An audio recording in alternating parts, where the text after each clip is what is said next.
Now, after 5 days, Ananias the high priest came down with the elders and a certain orator named Tertullus. These gave evidence to the governor against Paul. And when he was called upon, Tertullus began his accusation. Seeing that through you we enjoy great peace, and prosperity is being brought to this nation by your foresight, we accept it always and in all places, most noble Felix, with all thankfulness. Nevertheless, and not to be tedious to you any further, I beg you to hear by your courtesy a few words from us. For we have found this man a plague, a creator of dissension among all the Jews throughout the world, and a ringleader of the sect of the Nazarenes. He even tried to profane the temple, and we seized him and wanted to judge him according to our law. But the commander Lysias came by and with great violence took him out of our hands, commanding his accusers to come to you. By examining him yourself, you may ascertain all these things of which we accuse him. And the Jews also assented, maintaining that these things were so. Then Paul, after the governor had nodded to him to speak, answered, Inasmuch as I know that you have been for many years a judge of this nation, I do the more cheerfully answer for myself, because you may ascertain that it is no more than 12 days since I went up to Jerusalem to worship.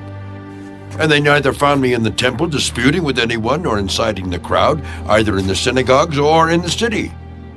Nor can they prove the things of which they now accuse me. But this I confess to you, that according to the way which they call a sect, so I worship the God of my fathers, believing all things which are written in the law and in the prophets. I have hope in God, which they themselves also accept, that there will be a resurrection of the dead, both of the just and the unjust. This being so, I myself always strive to have a conscience without offense toward God and men. Now, after many years, I came to bring alms and offerings to my nation, in the midst of which some Jews from Asia found me purified in the temple, neither with a mob nor with tumult. They ought to have been here before you to object if they had anything against me. Or else let those who are here themselves say if they found any wrongdoing in me while I stood before the council. Unless it is for this one statement which I cried out, standing among them, concerning the resurrection of the dead, I am being judged by you this day. But when Felix heard these things, having more accurate knowledge of the way, he adjourned the proceedings. When Lysias the commander comes down, I will make a decision on your case. So he commanded the centurion to keep Paul, and to let him have liberty, and told him not to forbid any of his friends to provide for or visit him. And after some days, when Felix came with his wife Drusilla, who was Jewish, he sent for Paul and heard him concerning the faith in Christ. Now, as he reasoned about righteousness, self-control, and the judgment to come, Felix was afraid, and answered, Go away for now. When I have a convenient time, I will call for you. Meanwhile, he also hoped that money would be given him by Paul, that he might release him. Therefore he sent for him more often, and conversed with him. But after 2 years, Porcius Festus succeeded Felix. And Felix, wanting to do the Jews a favor, left Paul bound.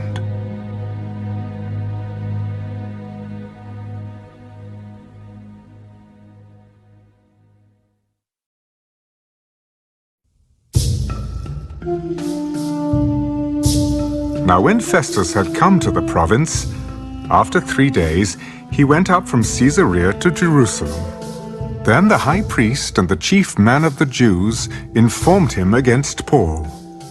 And they petitioned him, asking a favor against him, that he would summon him to Jerusalem, while they lay in ambush along the road to kill him. But Festus answered that Paul should be kept at Caesarea, and that he himself was going there shortly. Therefore, let those who have authority among you go down with me and accuse this man, to see if there is any fault in him. And when he had remained among them more than 10 days, he went down to Caesarea. And the next day, sitting on the judgment seat, he commanded Paul to be brought. When he had come, the Jews who had come down from Jerusalem stood about and laid many serious complaints against Paul, which they could not prove, while he answered for himself, Neither against the law of the Jews, nor against the temple, nor against Caesar have I offended in anything at all. But Festus, wanting to do the Jews a favor, answered Paul, Are you willing to go up to Jerusalem and there be judged before me concerning these things? I stand at Caesar's judgment seat, where I ought to be judged. To the Jews I have done no wrong, as you very well know. For if I am an offender, or have committed anything deserving of death, I do not object to dying. But if there is nothing in these things of which these men accuse me, no one can deliver me to them. I appeal to Caesar. Then Festus, when he had conferred with the council, answered, You have appealed to Caesar? To Caesar you shall go. And after some days, King Agrippa and Bernice came to Caesarea to greet Festus. When they had been there many days, Festus laid Paul's case before the king. There is a certain man left a prisoner by Felix, about whom the chief priests and elders of the Jews informed me when I was in Jerusalem, asking for a judgment against him. To them I answered, It is not the custom of the Romans to deliver any man to destruction before the accused meets the accusers face to face, and has opportunity to answer for himself concerning the charge against him. Therefore, when they had come together without any delay, the next day I sat on the judgment seat and commanded the man to be brought in. When the accusers stood up, they brought no accusation against him of such things as I supposed, but had some questions against him about their own religion, and about a certain Jesus who had died, whom Paul affirmed to be alive. And because I was uncertain of such questions, I asked whether he was willing to go to Jerusalem and there be judged concerning these matters.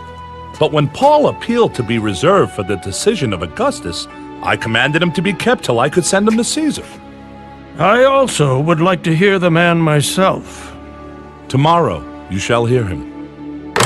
So the next day, when Agrippa and Bernice had come with great pomp, and had entered the auditorium with the commanders and the prominent men of the city, at Festus' command, Paul was brought in. And Festus said, King Agrippa and all the men who are here present with us, you see this man about whom the whole assembly of the Jews petitioned me, both at Jerusalem and here, crying out that he was not fit to live any longer. But when I found that he had committed nothing deserving of death, and that he himself had appealed to Augustus, I decided to send him. I have nothing certain to write to my lord concerning him.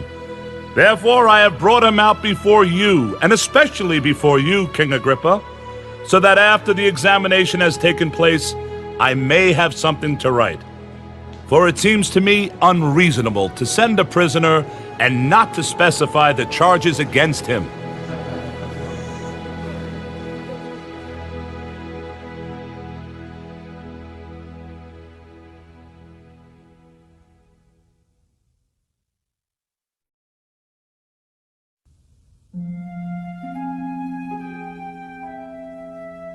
Then Agrippa said to Paul, You are permitted to speak for yourself.